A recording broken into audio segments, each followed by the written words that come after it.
Assalaamu calaykum.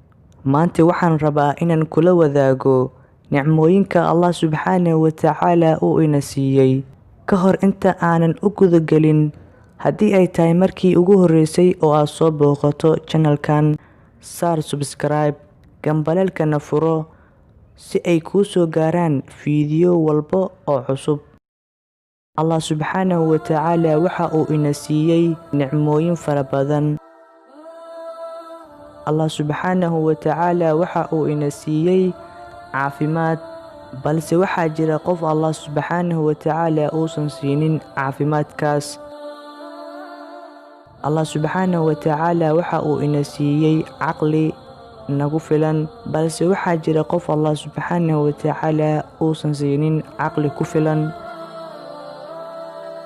Allah subxaanahu wa tacaala waxa uu ina siiyey indho, balse waxaa jira qof Allah subxaanahu wa tacaala uusan siinin indho.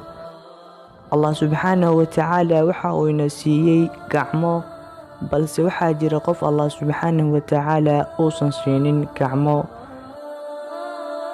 Allah subxaanahu wa tacaala waxa uu ina siiyey lugo, balse waxaa jira qof Allah subxaanahu wa tacaala uusan siinin lugo.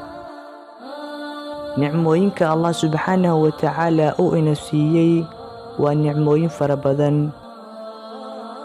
Haddaba walaal, dheh alxamdulillaah, waayo Allah waxa uu ku siiyey caafimaad dhammaystiran. Allah subxaanahu wa tacaala waxa uu qur'aankiisa kariimka ah ku yidhi: fadkuruunii adkurkum washkuruu lii walaa takfuruun. Ixusa aan idin xusee, igu shukriya, ha igu kufrinina. Haddaba walaal, rabbigaaga mar waliba ku shukri, ha ku kufrinin. Wassalaamu calaykum waraxmatullaahi wabarakaatuh.